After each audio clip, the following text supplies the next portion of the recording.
forms are what happens to cells when they are afflicted with rheumatoid arthritis.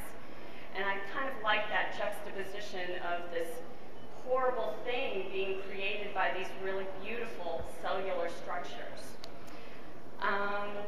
These are not dyed, they're painted. Sometimes they sit in bleach and sometimes they sit in compost, and they're cut down to little shapes about this big.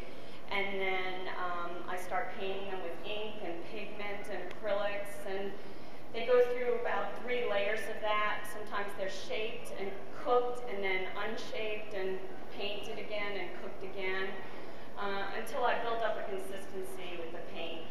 And then I assemble them all together and make these forms. And I think something unique kind of happens when they're stretched and pulled and the shadows are engaged, and I'm really interested in kind of painting this 3-dimensional shape. And then these works on paper kind of came out of the sculptural forms. These are on mylar and paper, and kind of playing with the back side of the mylar and the front side. And all the work, you know, I'm really collaborating with water. Water is, you know, something I have to engage and work with, and I'm not always sure what I'm going to get with these, either the forms or these paintings. And sometimes, like 2 weeks before the show, I threw away 2 pieces and started fresh.